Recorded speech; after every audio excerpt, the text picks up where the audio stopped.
Terrific. Well, welcome to the third COMIT Happy Hour here in the COMIT Pub.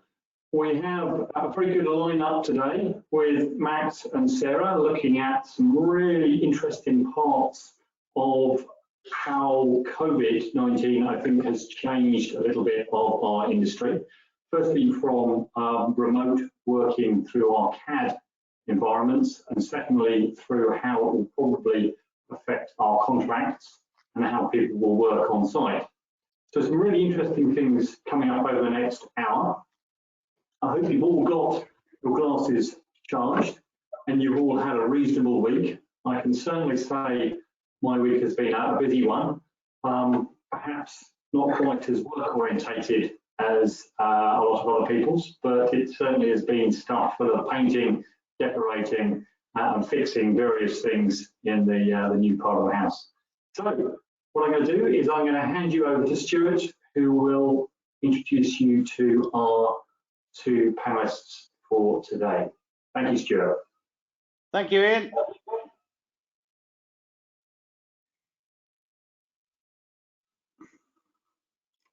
Okay, so the session is about, we've got two presentations, but it's not just about presentations, it's about interaction and questions from the floor.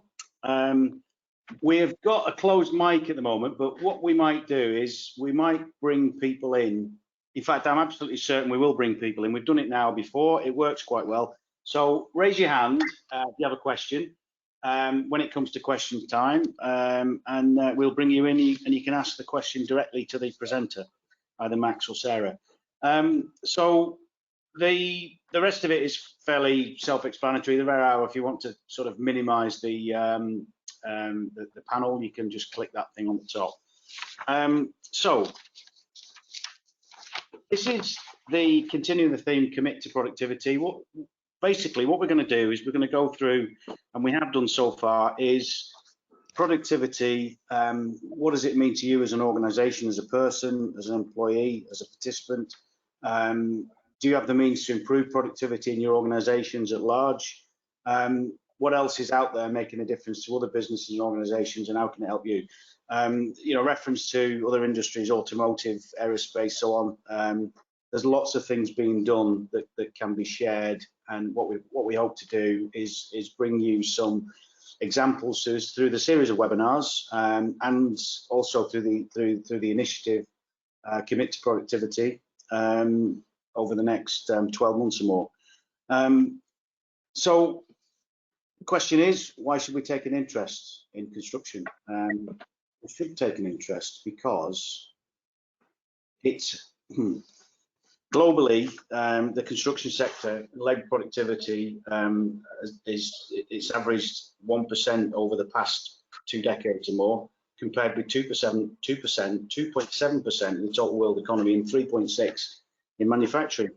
And given that construction is one of the largest sectors in the UK economy, contributing around £90 billion a year, we've got over 290,000 businesses covering some 2.93 million jobs, which is equivalent to about 10% of total UK employment. So the other thing as well is the government has put a lot of effort, time, research, money, and produced a number of reports, and these are just a few of them. If anybody's read any of these, there's some particularly good bits that come out, and they all look and drive towards digital. Digital is the way. It's the government's it's the government's belief that the digital can transform exactly the things that we really need to be better improving the productivity. And that, you know, it can be anything from, you know, digital contracts, which Sarah's going to take us through a little bit. We had project controls last week and the week before. We've got a number of other areas that we're looking at, and those are just, well, the areas that we've got under consideration at the moment. I mean, ultimately, what we want is we want to go through to the fingerprint for success. So people process technology and Sarah's session, best practice with construction, construction contracts. I'll introduce Max. Everybody knows Max. Max is key within COMIT. Max is a director of applied technologies at Fulcro. I'll let him introduce a fuller description of himself in a second. But Max is also the acting chair for technology at COMIT. So, Max, over to you. Brilliant, thanks, Stuart. Are we going to try running from my computer? No, I will give you. Give me 1 second. I will just now make you the presenter. Right, over to you. Okay, hopefully everyone can see my screen. Yep. Does that work? Can people see my screen? Hang on, let me hide GoToMeeting. There we go, perfect, happy days. So, in the spirit of a virtual bar, we want to make a few assumptions. You guys don't want to sit through lots of PowerPoints. You're mildly interested at least about CAD tools in the cloud, and you don't want to see lots of maths and stats on a Friday. So I'm going to try and do this in under 15 minutes and minimal maths and stats. But the claims I want to explore quickly around CAD in the cloud is that it costs less, that it saves time, and that it's more efficient for data storage and is more disaster safe. So a little bit about myself. Most of you have probably met or heard from me in the past, but Director of Applied Technologies, and what I look at is how to make construction processes better through digital technology.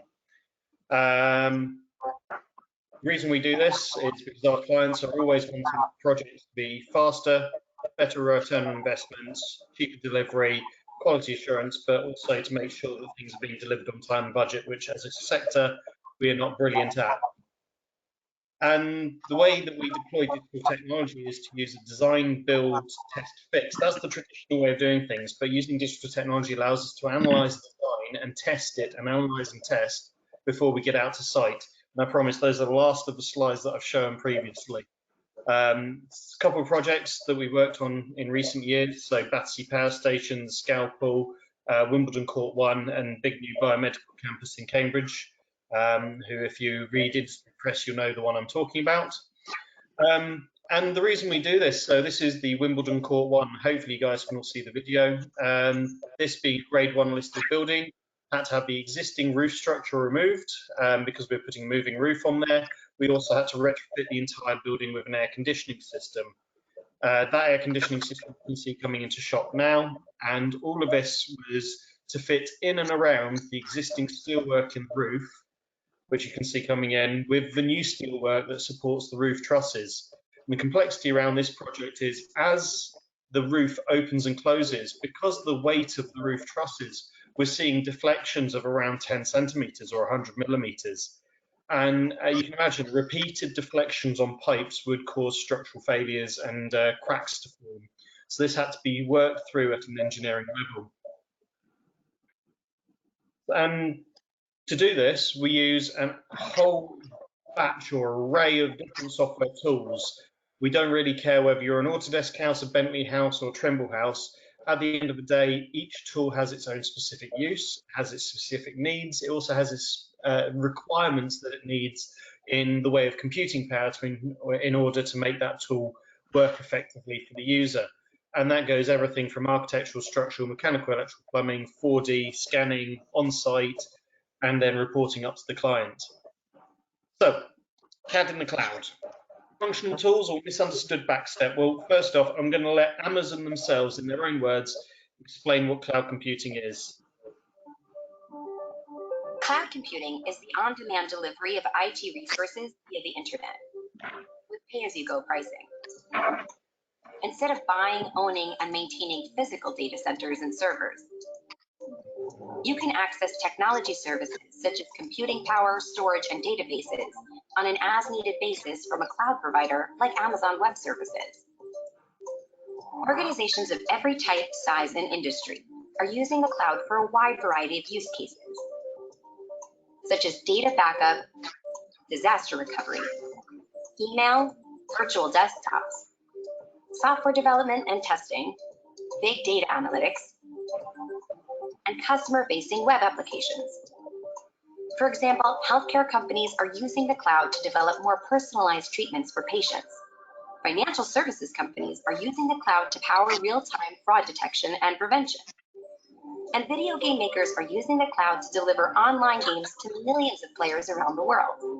With cloud computing, your business can become more agile, reduce costs, instantly scale, and deploy globally in minutes. Cloud computing gives you instant access to a broad range of technologies, so you can innovate faster and build nearly anything you can imagine. From infrastructure services such as compute, storage, and databases, to Internet of Things, machine learning, data analytics, and much more. Now, that all sounds absolutely fantastic. Infinitely scalable, rapidly deployable, costs less. But in reality, is it? So let's investigate claim one really quickly. CAD in the cloud costs less. The whole idea here is being able to take your CAD applications such as your Revits, your MicroStations, your AcoSims, your Teclas, and then run them on a virtual machine in the cloud so that you don't have to provision your own hardware and things like that. And these services are all through software as a service or subscription models. And the claims here is it reduces your infrastructure cost because you don't have to have all of these physical servers and things yourselves. It also means you can use higher computing power hardware that you wouldn't traditionally have access to. And they're quite often what tempts, especially finance managers and CFOs, is the fact that it's moving the cost from capital expense for owning hardware through into an operational expense that you might be able to wrap up into a project cost. However, whilst all that sounds great, this isn't from our company, it's from another small SME regarding a recent move to a software as a service for a CAD application. And what we're finding is now you don't actually own the software. So in the past, I would buy a license of, let's say, Autodesk Revit 2016. I would then own that perpetual license for as long as I've got a physical computer that can install it and run it on there. Now, because it's software as a service, I am technically renting the software, so I have to maintain that subscription in order to have access to that software. So, say I stop using Revit 2016, that's fine, I stop paying for that service. However, if I came back in the future and needed to use that service again, because I've got model data in that format, I would then have to go and resubscribe to that service. So the total cost of ownership over lifetime is not as clear cut as it's cheaper because you're only using it for the time you're needing it. For most construction companies, you still need to maintain that software library because you'll have projects that were built in Revit 2012, for example, or MicroStation 6i, which has now been out of service for 3 years, but we've still got data in it. We still have to be able to show and demonstrate that data. So we have to maintain these subscriptions. So on a software side, I'd say, yeah, in some cases, maybe, but for the majority of the cases, no. Now let's look at it from a hardware point of view. So what you see there, picture of our office. Every CAD user has dual monitor. Each computer in the office is a minimum specification of 4.5 gigahertz. That's the processor speed. And the more gigahertz, the faster you're going to be able to get things done. We're also running a P2000 graphics card or better because everything we do in CAD is heavy graphics. So we're looking per user about £1,500 per computer. Now, with a 3-year rolling IT strategy across 75 employees in our business, means roughly 25 new computers a year, so £37,500 before we buy software. That's our capital expense per year in order to update people's computers, £37,500. So, in the Amazon video, you saw the idea of virtual desktops and the idea of being able to spin these computers up and have them stored in the cloud. Now, whilst that is doable, and there are plenty of companies out there offering wrappers and services around this, Amazon have 3 main tiers of computers in the cloud. The P2 and G3 tier are running server-grade low-end hardware. They don't meet the minimum specification for running Revit out of the box. If you look at I'm just using Revit as an example here because they published the minimum specs required. And the 2.3 gigahertz processor is nearly half the speed of a processor that my engineers would be working on. Now, considering the software we're using is normally CPU bound, which means the CPU is the bottleneck, halving the speed of a CPU, half the efficiency of that operative.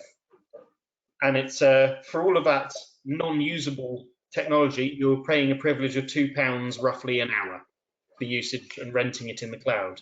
P3 tier is a bit better. It does meet the basic requirements for running small models in CAD, but again, still slower. If we were wanting to utilize the cloud and the power that would be roughly equivalent to what we currently deploy, we're looking at the G4 tier. And yes, it's closer. It's only 15% slower than what we're using. Better graphics cards than we're using. It meets the standard, but we're looking at £8 an hour. And you might be thinking, well, brilliant, £8 an hour. That doesn't cost much. But let's just run the numbers. And I swear this is the extent of the mathematics in this presentation.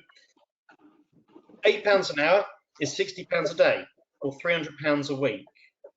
So assuming that you're wanting to connect to the cloud, you're still going to need that user to have a low-powered PC so they can access the internet to access the machine, plus the screen. So we're looking at about £400 a user. So yes, in capital expense, it has saved us £900.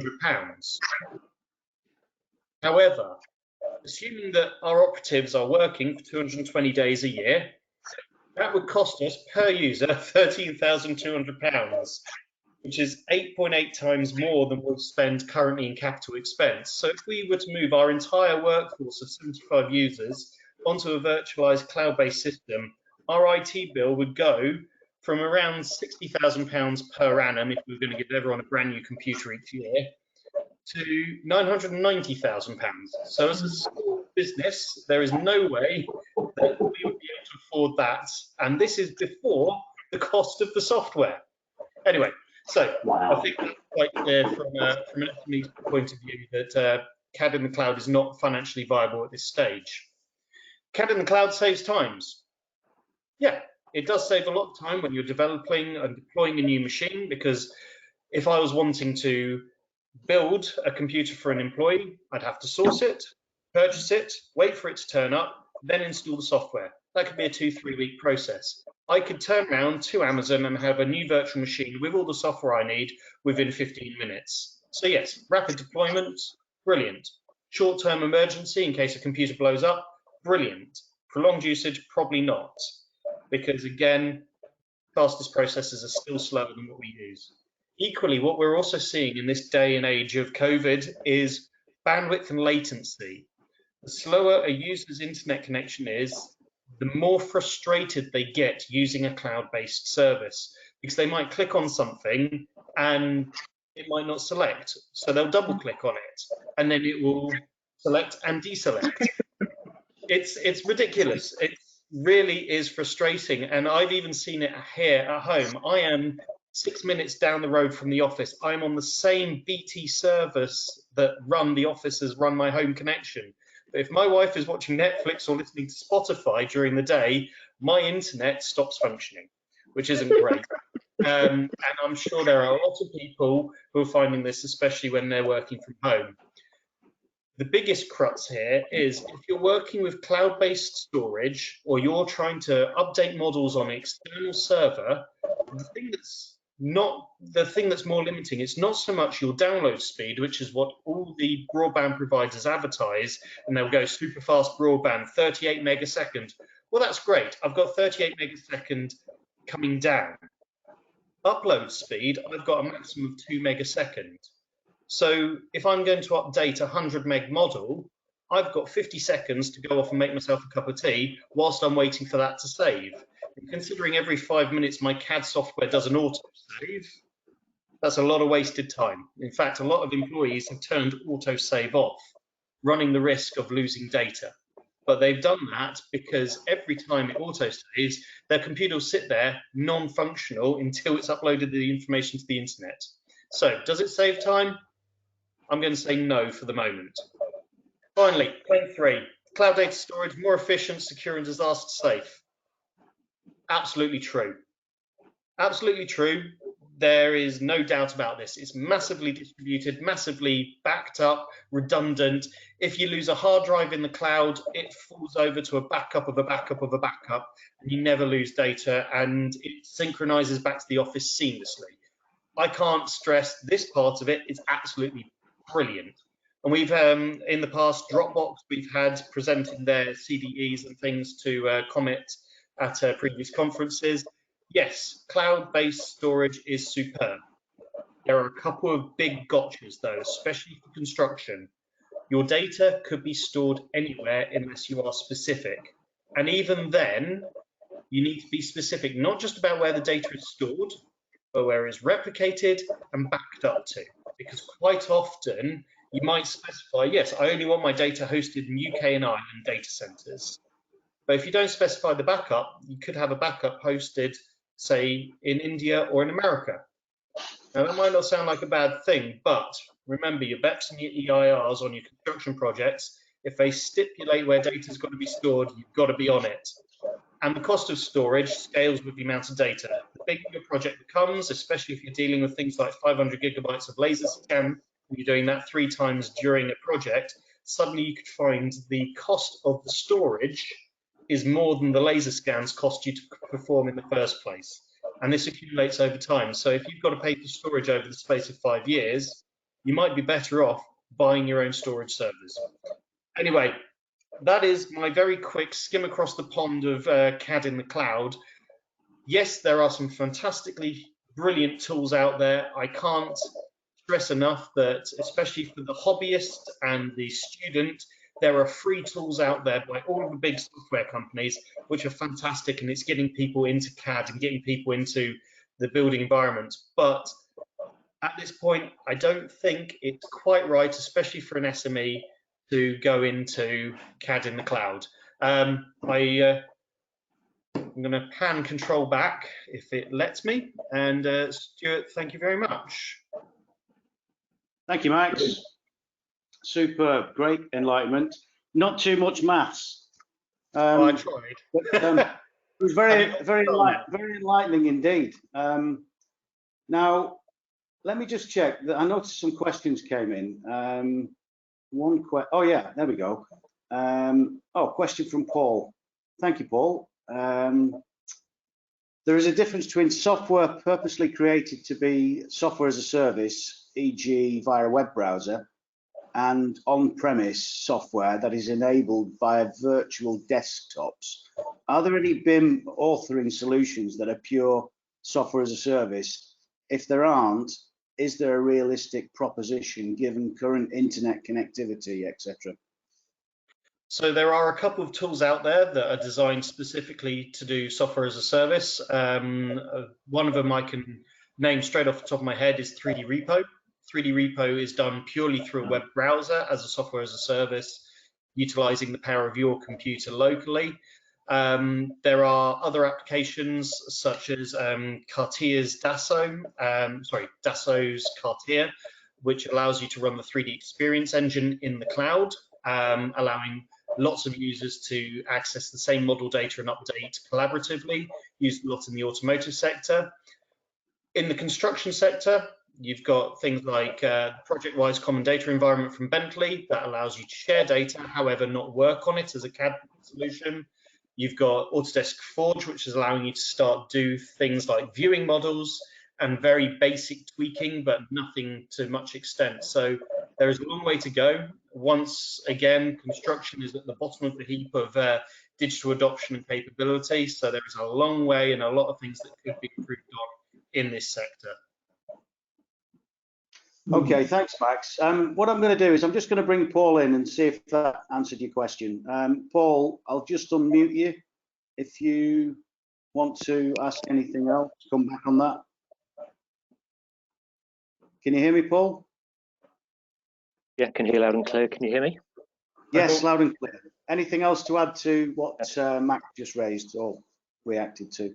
No, I wasn't, to be honest, expecting there to be a BIM authoring solution. I'm aware of some of the, obviously, the common data environment type platforms.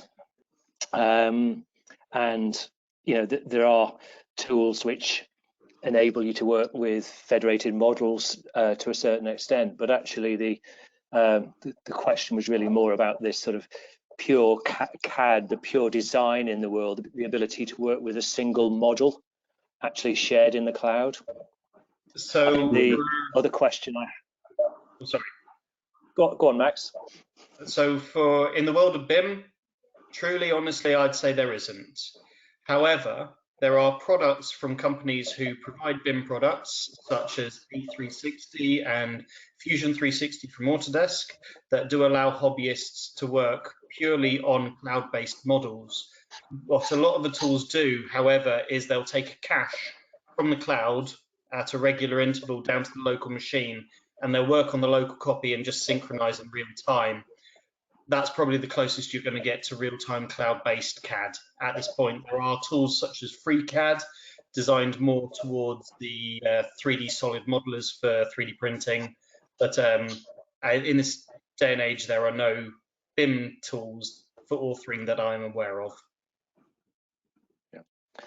The other thing I was going to briefly mention, you mentioned point clouds. Some of the point cloud solutions have their own cloud hosting. To what extent have you then downloaded the point clouds? Are you just duplicating lots of files to your own system, which are already shared somewhere else? Surely in an ideal world, we would be connecting data rather than duplicating data. I agree completely. We should never be duplicating data. However, if I want to use a point cloud with Navisworks, it will not link into, say, the Faro web system. I would have to take a snapshot of the one that's stored in the Faro cloud, bring it down to a machine so I can then bring it into Navisworks.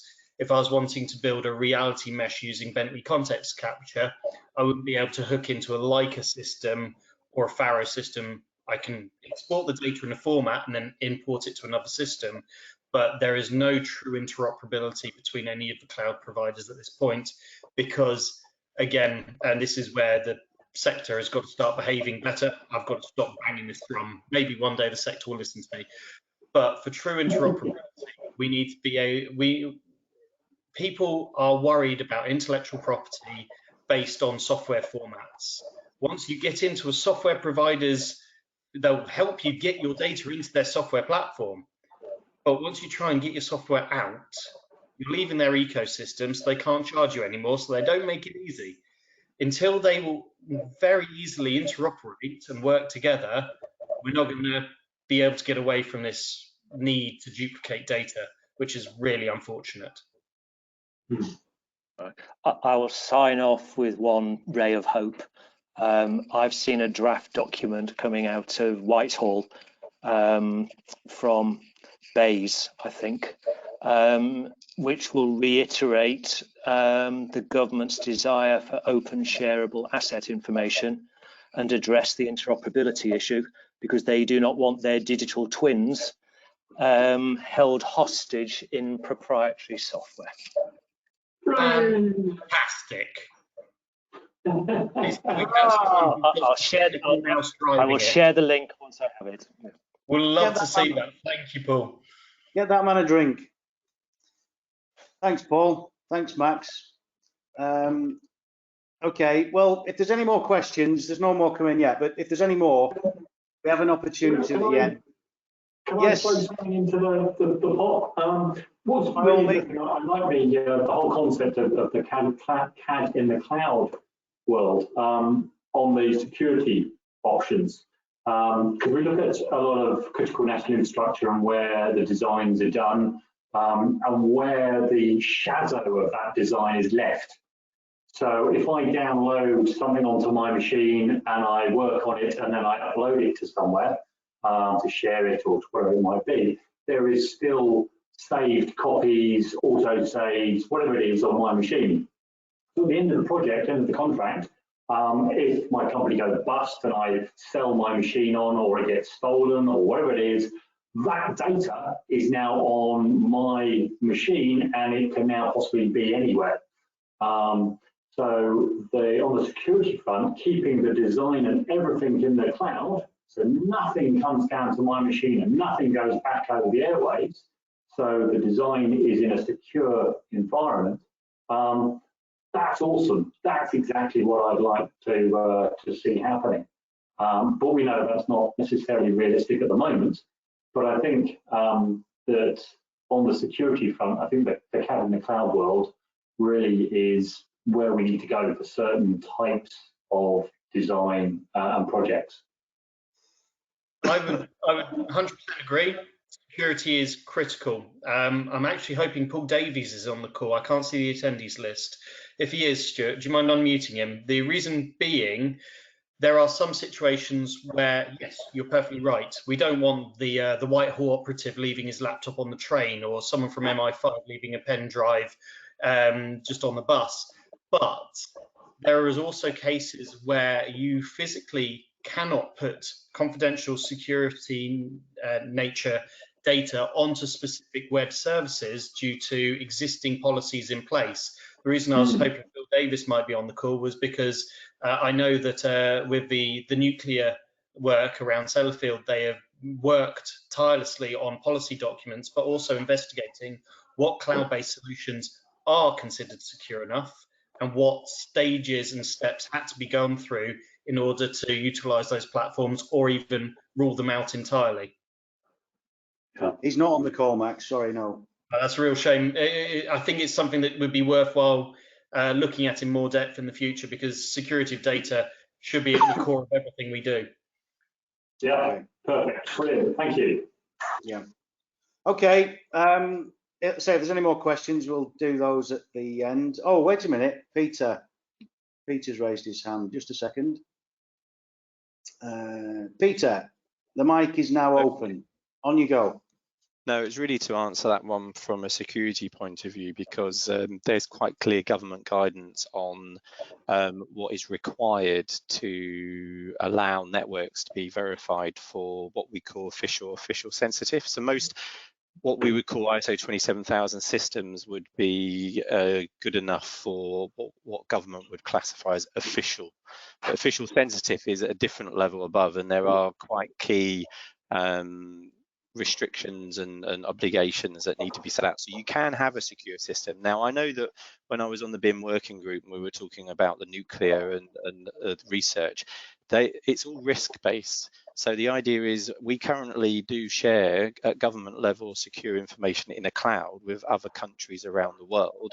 Because in the good old days, the MOD used to lock everything down, but it was all about risk and this acceptance that, you know, there can be rules set in place, and if you set them up, configure them, then you can share information. So that there is stuff available in the Cabinet Office. And because I was having to do a security briefing awareness training as part of our annual, and it actually created a link. What I'll do is I'll share that link with you, and it does talk about how if you work on a government project, what you're obligated to follow.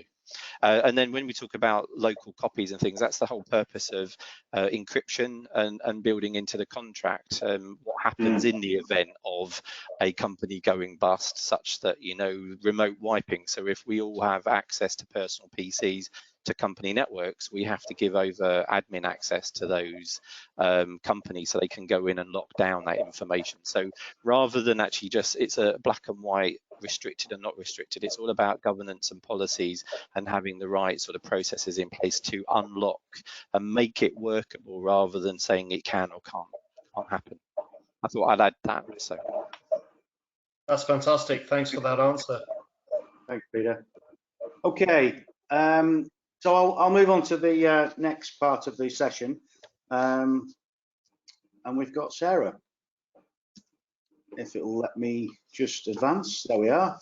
Okay, Sarah Fox is a legal consultant. She's a virtual trainer and speaker at 500 words, and Sarah can say everything in less than 500 words. Sarah, it's over to you. I'll give you effective keyboard control. Okay, can you advance the slides? Wait a minute, there we are. Hang on, It's not allowing me to do it, sorry. Hang on. You know it's serious when Ian is left his comfy chair. It's not allowing me to do it. It's actually going to the No. attendees box. Interesting. Yeah. Right, just bear with me a second. Right, I think what I'll do is if you just shout advanced slide, I can do it that way. If that's okay for you. Yeah, that's fine. So we'll move into the next slide. Yeah, okay. There we go. So I'm going to talk briefly about best practice with construction contracts, but in the current scenario. So I'm not necessarily going to get into what we'll do when we in the post-pandemic era, where we actually can settle down and decide what we should want business to look like and contracts to look like in the future. So if you can advance to the next slide. At the moment, the UK construction industry takes a bit of a fingers crossed approach to its contracts. And in fact, this is pretty much what's been happening since the beginning of COVID-19. We've had a lot of employers and contractors playing a bit of a game of contract chicken. They've been looking through their contracts, 50,000 words and counting, trying to find the answers. They've been trying to find the silver bullet, the one clause that tells them whether or not they can work, they can't work, whether or not they can suspend, how they're going to get paid, how the money's going to flow, and all that kind of stuff. So we had an awful lot of people not really putting their big girl and boy pants on and actually kind of growing like adults together, sitting down and saying, what should we do? So they've been taking a bit of a fingers crossed, hope it's not me approach to the current situation. So if we can click on Stuart. So what we really need is some clarity. So we don't have any clarity because we have 3 different sets of rules according to which part of the country your project is in. It's not to do with which law applies to your contract. It's to do with where your contract is located, so where your project is located. Now, it's easier once the works have started to say where a project is located, but before it starts, there's lots of work being done in all sorts of different jurisdictions. So just by way of summary, we have legal provisions in Wales, which basically mean that the person in charge of managing the site has to use all reasonable measures to ensure social distancing. Now, person in charge of managing the site is not well defined, so that could be the employer, the landlord, the site manager, the project manager, the contractor, the principal contractor, or Uncle Tom Cobley and all. So they don't actually have to guarantee safety, they only have to demonstrate that they've used all reasonable measures. In Scotland, the position is very fundamentally different. Scotland has a presumption against construction. So the presumption is that you cannot do construction unless it's critical to the COVID-19 effort. Now that came really from the idea that actually, if we want people on site who may be exposing themselves to danger, they should be doing it for a really good reason and not just because somebody wants a bigger porch. England, however, has taken a very different approach, and it's been lobbied extremely hard by some major contractors saying that if you shut us down for more than 2 weeks, we will go bust. And that means 10% of your economy is going to disappear overnight. £90 billion worth of work is going to grind to a halt. Thousands and thousands of people are going to be out of jobs. So they've gone for the soft touch approach. So Stuart, if you can just advance the slides. And what I tried to do was summarise some of the way in that this is happening in flowcharts. So for Welsh Government law, if you take the position that you've got a workplace at construction site, then you have to use all reasonable measures to ensure 2 metre distance. If you can't ensure it, then you could be issued with a prohibition notice if your regulations are convened. So you're really going to want to close your site temporarily. Now, it's pretty clear that COVID-19 is going to go on for probably somewhere between 10 and 12 weeks in terms of restrictions on people. It may go on for longer in terms of complete freedom, but we're looking at a considerable shutdown for most of these projects. However, if you can use all reasonable endeavours to ensure a 2 metre distance on some of the works, then you can continue as long as you implement the safe operating procedures that have been developed by Build UK. Now, they've been through a number of different iterations because there was a bit of a dispute between safety and logistics and rationality and it's clear basically that people in government don't understand how construction works, because they were trying to say, well, of course you can continue as long as everyone stays 2 meters apart. Not sure they've been to a big construction site recently.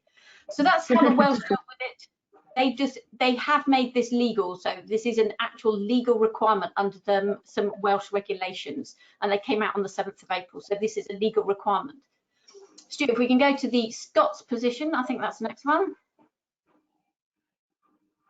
So the Scottish, this came out as guidance on the 7th of April, but it's very strong guidance, and the advice effectively is against, presumption is against construction.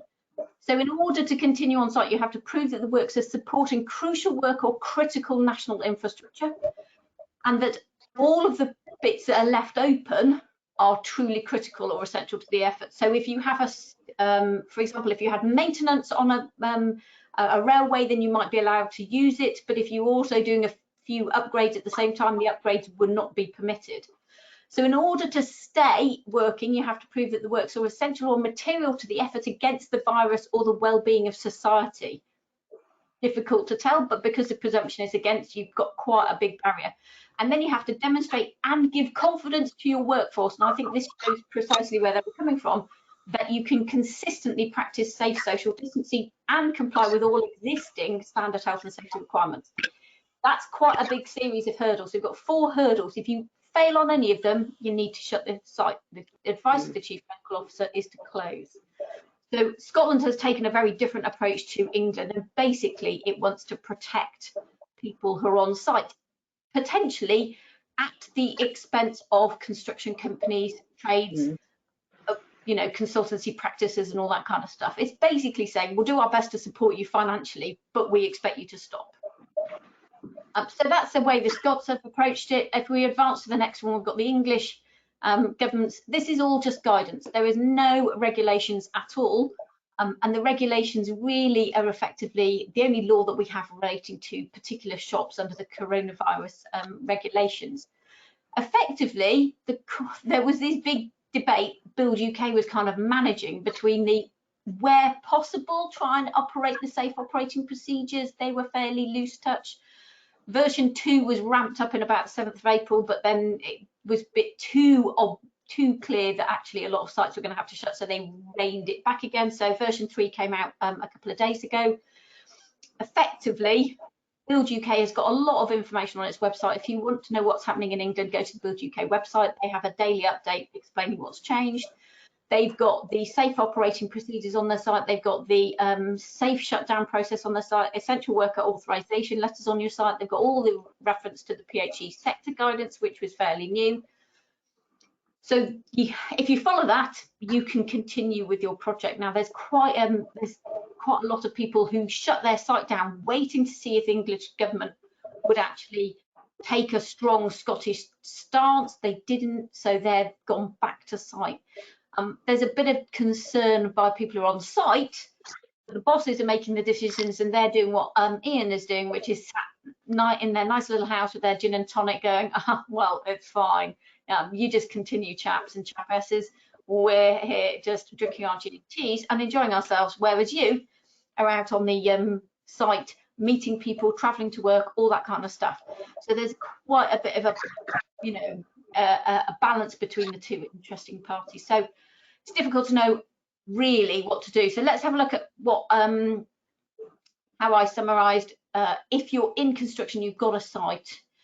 If your work was meant to be starting imminently, I think the best recommendation is to postpone it, reschedule it, do what you can to actually improve design, risk management, budgeting.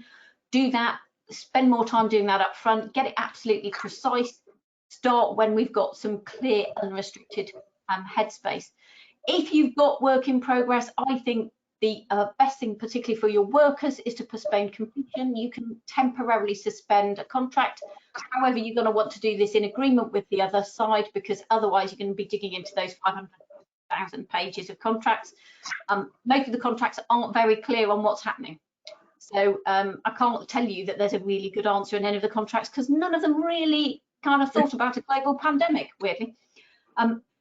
Termination is a final step, should be avoided at all costs. It's not really relevant. The works are not impossible, they're just going to take a bit longer. If your project is imminently about to finish, then get on with it, finish it.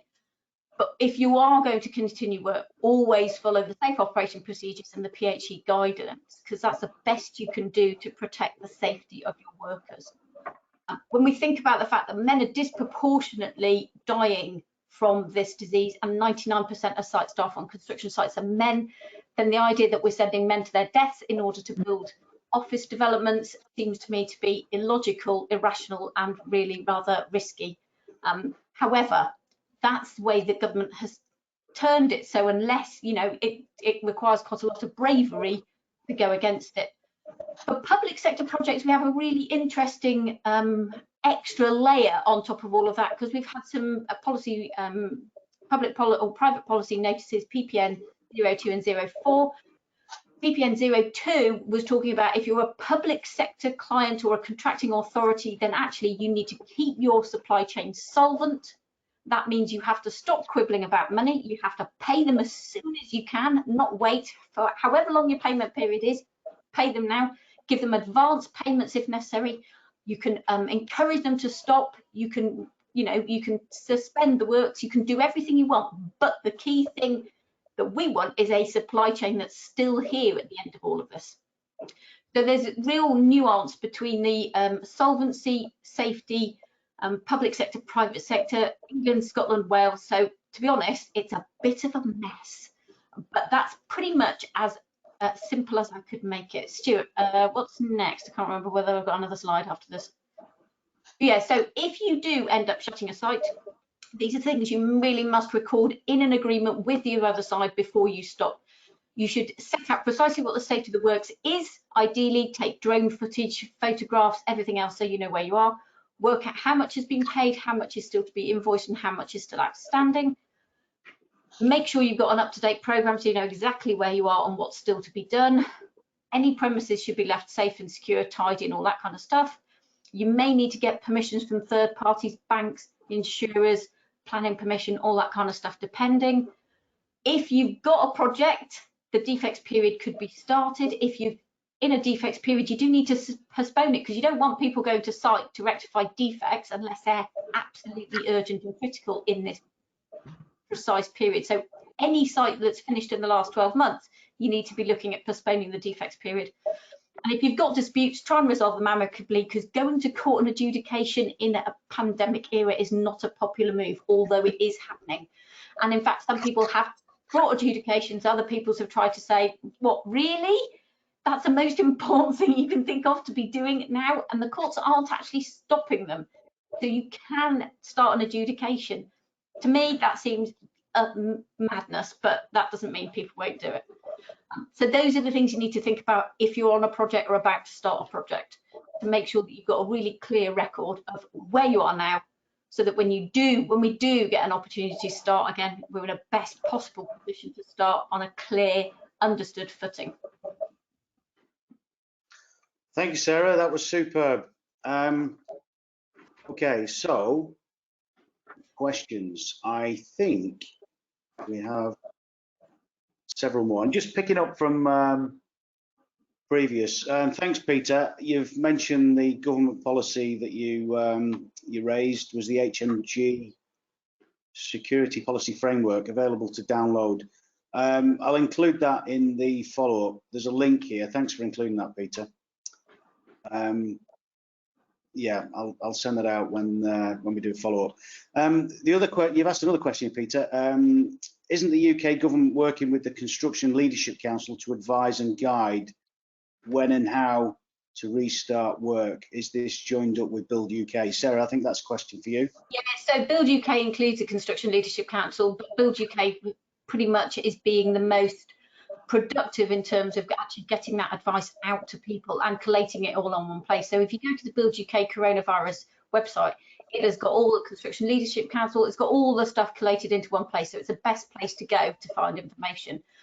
Yes, you're right, CLC as part of Build UK and on their own back are talking to the UK government. So yeah, there's a lot of work going on behind the scenes, but that's the best place to find out what's current today. Okay, thank you for that, Sarah. Max, I think you've got a question. Do you want to jump in? Sarah, maybe you can shed some light. I've heard of SMEs and site contractors who are on 90-day payment terms being told to continue with design work as they're working on hospital projects. Fair enough. But they've had their payments stopped for work done on site because the site is now shut down, despite the work being completed before the pandemic started. Any advice? It's cobblers. There is no right in the contract not to pay just because there's a pandemic.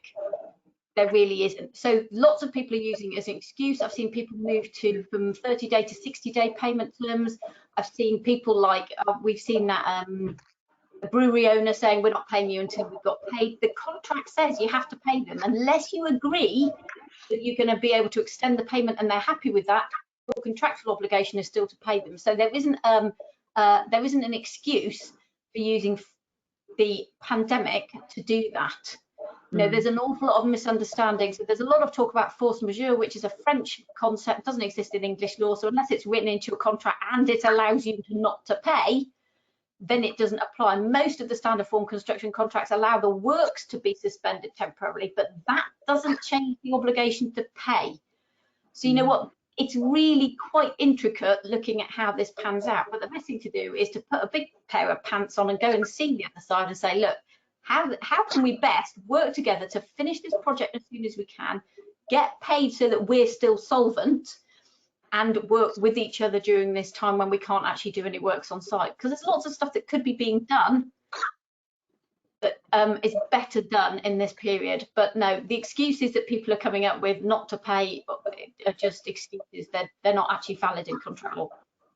It'll be very interesting to see how many counter cases and counter claims come back against the big guys that aren't paying the little guys. Yeah, and actually, if you look at the PPM02 2020, the private or the public policy procurement note, that has quite the opposite advice. And companies like Network Rail, Highways England, and various other sort of public bodies have all publicly said we are going to pay you as soon as we possibly can, because we've got, you know, we don't have to get it off a bank. We've got the money, we're going to pay you because we want you solvent, because if you're not solvent when this is over, we don't have a project anymore. We have to retender, restart and everything else. And actually taking a short-term view like lots of employers are, we're not going to pay you, won't got any money, is really, really bad. It's a really bad sign.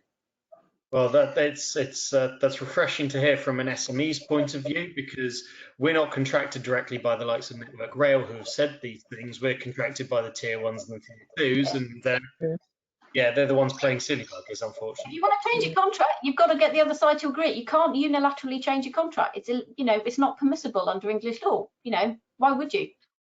Yeah, well, I hope that helps other people out there as well. Yeah. We got another question from Paul, which is largely the same, to be honest. And I mean, what Paul says is government and clients, including Network Rail, are now fast-tracking payments to construction suppliers, but will they revert to old practices post-pandemic? Well, interestingly, Network Rail has quite good payment processes in their latest set of contracts. They have 30-day payment terms to their contractors, and they want their contractors to pay their subbies in 30 days. They use project bank accounts on a regular basis. They have zero retention. They have limits on liability. So actually, as clients go, Network Rail is one of the better guys anyway. So yes, they might revert to norm, but actually their norm is better than a lot of the norms that are out there. So yeah. Okay, well, any more questions? I've no more on the board. Anybody got anything else they'd like to pitch in with? Just a quick question for Sarah. Obviously, current contracts don't have pandemic clauses as such. Do you see those 50,000 words that some of those contracts have increasing to 52,000 with a large it's already happening. Yeah, it's already happening. I've seen a lot of drafting. There's one of the, I think FIDIC or something has clarified one of its contracts. One of the big publishers has clarified one of its contracts to amend the force majeure provisions to make sure it covers pandemics. The thing is, this pandemic is probably a once in a generation experience, so we can put a load of drafting in, but with with the best will and all the medical advice and everything that we know, it won't happen like this again, because we will learn from this pandemic. So, you know what, there is drafting going around. I've seen lots of it. A lot of it is very badly drafted. A lot of it is very, very specific to this pandemic, so it won't have long-term effect. But yes, you're going to see pages of stuff to do with pandemics in the future, which people won't ever, you know, use, and then they'll delete it. And then when something happens, they'll search for another excuse. We've got all the provision we need in contracts, actually, Ian, at the moment. We've got everything we need. We just need to accept that we've got what we need in our contracts, and more drafting is going to make them any better. So just as I suppose a follow up on that, so I'm presuming in the 500-word world, there wouldn't be any specific things about a pandemic as such. It would just be good common sense about getting on with the contract in the best way possible.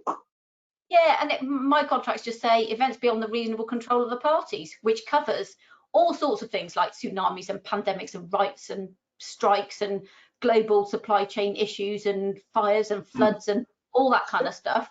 Because actually you don't need to, the more you list it, the bigger the risk you've missed something.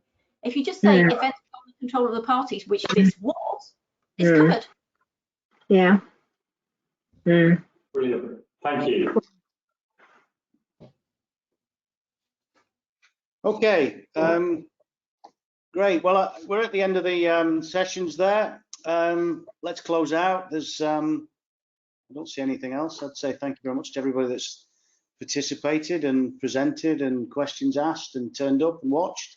We will make the session available once it's downloaded. We'll put it on the website, link it to through YouTube on social media. We will, of course, have another session next week at the same time. But until then, follow it through the usual channels. If you've got any suggestions, any subjects, areas of interest that we could use next week or the week after or the following weeks, we've got a few weeks left yet. We will carry this on as well. Please do get in touch. But until next time, thank you very much and have a great weekend. Cheers. Thanks, everyone. Have a good weekend. Thanks, everyone.